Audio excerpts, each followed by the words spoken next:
Hi hello friends, ఈరోజు వీడియోలో మనం చూడబోయే వంటకాలు పాస్తాతో కాస్త ఉప్మా చేసుకొని తిన్నాం. ఇలాగా పొద్దున్నే రోజు ఇడ్లీ దోశ అంటూ బోర్ కొట్టేసేసరికల్లా ఇవాళ కొంచెం ఇది ట్రై చేద్దాం అన్నట్టుగా దీని జోలు వెళ్ళాను.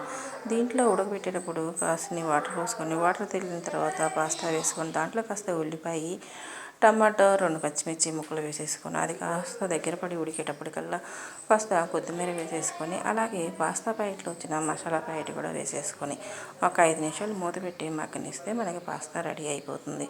ఇలాగా పాస్తా రెడీ అయిపోయిన తర్వాత కాస్త కారంగా తినాలనుకుంటే మనకు కొంచెం గరం మసాలా లేదా కొంచెం ధనియాల పౌడర్ లేదా కొంచెం కారం అయినా కూడా యాడ్ చేసుకోవచ్చు. ఇలా యాడ్ చేసుకొని తినడం వల్ల చాలా టేస్టీగా ఉంటుంది. నాకైతే మాత్రం అంత అవసరం అనిపించలేదు, అందుకని డైరెక్ట్గా ఇలా ఇచ్చేసాను. ఇక తర్వాత మధ్యాహ్నం వంటలోకి అయితే మాత్రం వంకాయ బజ్జీ చేద్దాం అని చెప్పేసి ప్రిపేర్ అయిపోయారు. దానికోసం వచ్చేసి ఉల్లిపాయ టమాటా పచ్చిమిర్చి కొత్తిమీర వంకాయ కరివేపాకు ఇవన్నీ కూడా రెడీ చేసేసుకొని పక్కన పెట్టుకున్నాను. దానికంటే ముందు ముద్దపప్పు వండుకొని దాంట్లో కాస్త చింతపండు నానేసుకున్నాను అనమాట. అలా నానేసుకొని పక్కన పెట్టుకున్నాను. అంటే దీనికి పప్పు కాస్త జారుడుగా ఉండాలి. అలాగే వంటలోకి మనం మామూలుగా వచ్చేసి వేరుశనగ నూనె సన్ఫ్లవర్ ఆయిల్ ఇలాగ మనకి ఏది ఇష్టం వచ్చిందంటే అది వాడుతూ ఉంటాం. కానీ ఈరోజు అయితే మాత్రం నేను వంకాయ బజ్జీ కోసం ఆవకాయ పచ్చడిలో ఉన్న నూనెని తీసుకున్నాను. ఆవకాయ పచ్చడిలో కాస్త నూనె ఎక్కువగా ఉన్నట్టు అనిపించింది, అందుకే ఒక బౌల్లోకి పక్కన తీసి పెట్టుకున్నాను. అదే నూనెని పొయ్యి మీద బాండీ పెట్టి కాస్త ఆయిల్ వేసుకొని దాంట్లో కాసిన పోపు దినుసులు అలాగే చిన్న ఉల్లిపాయ ముక్కలు కాస్త కరివేపాకు ఒక 2 ఎండుమిర్చి వేసుకొని కొంచెం దోరగా వేగనిచ్చాను. అలా దోరగా వేగిన తర్వాత వంకాయ ముక్కలు కూడా వేసేసుకొని కొంచెం మగ్గనిచ్చాను. ఇలాగా పోపులో ముందుగా వంకాయ ముక్కలు మగ్గటం వల్ల వంకాయ బజ్జీ మనకి చాలా టేస్టీగా వస్తుంది. అది మగ్గేటప్పుడే కొంచెం సాల్ట్ కానీ రాళ్ళు ఉప్పు కానీ వేసుకున్నామంటే చాలా త్వరగా మగ్గుతాయి, చాలా టేస్టీగా కూడా ఉంటుంది. అలాగనే అవి వంకాయ ముక్కలు కాస్త మగ్గిన తర్వాత మనం టమాటా పచ్చిమిర్చి ఉల్లిపాయ ముక్కలు ముందుగానే కట్ చేసి పక్కన పెట్టుకున్నాం కదా, అవి కూడా వేసుకుని కాస్త దూరగా వేయించుకున్నాం.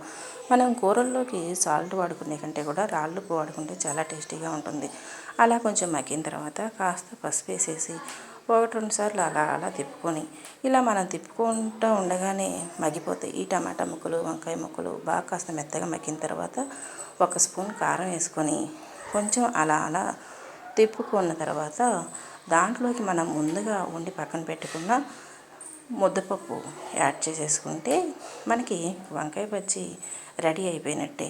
అప్పుడు మామూలుగా వచ్చేసి ఒకవేళ కాస్త గట్టిగా ఉంది అనుకుంటే దాంట్లో మనం కాస్త వాటర్ కూడా యాడ్ చేసుకోవచ్చు అనమాట.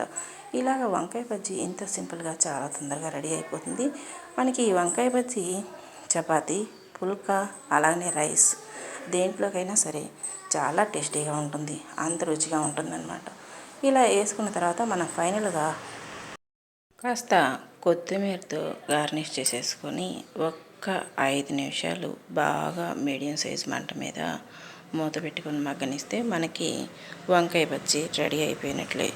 ఈ వంకాయ బజ్జీలోకి మనం రోజు రైసే కదా తింటున్నాము, ఇవాళ కొంచెం వెరైటీగా స్పెషల్గా చేసుకుందాం కదా అని చెప్పేసి చపాతీ సమోసా చేద్దామని డిసైడ్ అయిపోయాను. దీనికి మనం ముందుగా 2 కప్పుల గోధుమ పిండి తీసుకొని దాంట్లోకి కాస్త సాల్ట్ వేసుకొని అలాగనే కాసిన నీళ్లు పోసుకొని కొంచెం నూనె వేసుకొని ముద్దలాగా బాగా చపాతీ పిండిలా కలుపుకొని పక్కన పెట్టుకోవాలి. అది ఒక 10-20 నిమిషాలు నానితే బాగుంటుంది. అంటే ముందుగా కలిపి పెట్టుకోవడం వల్ల మనకి వెజిటేబుల్ కట్ చేసుకునేసరికల్లా పిండి నానిపోతుంది, టైం కూడా పెద్దగా పట్టదు వెజిటేబుల్స్ కట్ చేసుకుంటాం కాబట్టి ఈ లోపల. అయితే ఈ చపాతీ సమోసాలోకి కావాల్సిన వెజిటేబుల్స్ ఏమిటి అంటే మనకి టమాటా పచ్చిమిర్చి ఉల్లిపాయ ఈ 3 కూడా తీసుకొని శుభ్రంగా క్లీన్ చేసుకొని అన్నీ కూడా బాగా అంటే సన్నగా ముక్కలుగా కట్ చేసుకోవాలి. ఎంత సన్నగా కట్ చేసుకుంటే అంత రుచిగా ఉంటుంది ఈ చపాతీ సమోసా. ఉల్లిపాయ ముక్కలు అలాగనే టమాటా ముక్కలు పచ్చిమిర్చి కూడా మధ్యలోకి ఘాటు పెట్టుకొని అప్పుడు సన్నగా కట్ చేసుకోవాలి. అలా సన్నగా కట్ చేసుకోవడం వల్ల మనకి తినేటప్పుడు కాస్త కారం తక్కువగా తగులుతుంది, అక్కడక్కడ మిర్చి తగలటం వల్ల మనకి చాలా టేస్టీగా కూడా ఉంటుంది ఈ చపాతీ సమోసా. అంత రుచిగా ఉంటుందన్నమాట. టమాటా, ఉల్లిపాయ, మచ్చిమిర్చి ఈ 3 కట్ తీసుకొని పక్కన ఒక బౌల్లో పెట్టేసుకోవాలి.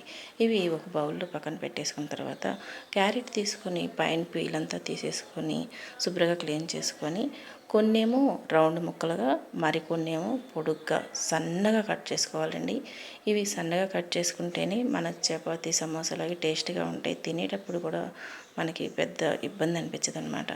క్యారెట్ ముక్కలు పక్కన పెట్టుకున్న తర్వాత మనకి ఎంత అయితే క్యాబేజీ అవసరమో అంత క్యాబేజీ తీసుకొని సగం క్యాబేజీ వరకు తురుముకుందాం. ఎందుకు అంటే ఇవి ముక్కలుగా కట్ చేసుకుంటే క్యాబేజీ తొందరగా నవలాలంటే చాలామందికి ఇష్టం ఉండదు, కొంచెం కష్టంగా కూడా ఉంటుంది. అలా తురుముకొని మిగిలిన క్యాబేజీని మాత్రం బాగా సన్నగా అంటే సన్నగా కట్ చేసేసుకొని ఈ క్యాబేజీ తురుము కూడా ఒక బౌల్లో తీసుకొని పక్కన పెట్టేసుకుందాం. ఇలా క్యాబేజీ, వెజిటేబుల్స్ అలానే క్యారెట్, టమాటా ముక్కలు ఇవన్నీ కట్ చేసుకొని పక్కన పెట్టేసుకున్నాం కదా. ఇప్పుడు చపాతీ తీసుకొని చక్కగా ఉండలు చేసేసుకొని మనం కాస్త పిండి చల్లుకుంటూ చపాతీలు మొత్తం ఒకసారిగా రుద్దేసుకొని పక్కన పెట్టుకోవాలి. ఇలా చపాతీలన్నీ ఒకసారి రుద్దేసి పక్కన పెట్టుకోవటం వల్ల మనకి కాల్చుకోవడానికి చాలా ఈజీగా ఉంటుంది. మనం ఈ చపాతీ పిండి కలిపేటప్పుడే నూనె వేసాం కాబట్టి దీంట్లో మనం ఇక నూనె వేయాల్సిన పని లేదు. ఇలా మందంగా కాకుండా మరీ పలుచగా కాకుండా మోయినంగా రుద్దుకోవాలండి. ఇలా రుద్దుకొని ఇక ఆయిల్ వేసే పని లేకుండా పొయ్యి మీద ప్యాన్ పెట్టుకొని అటు ఇటు తిప్పుకుంటూ కాస్త సగం వరకు కాలే వరకు కాల్చుకోవాలి. సగం చపాతీయే కాలాలండి, ఫుల్ చపాతీ మాత్రం కాలకూడదు. పుల్కాలాగా పొంగుతూ బాగా వస్తుంది ఇది. ఇలా చపాతీలు కాలిన తర్వాత 4 చపాతీలు తీసేసుకొని మనం ఓ పక్కన పెట్టేసుకుందాం.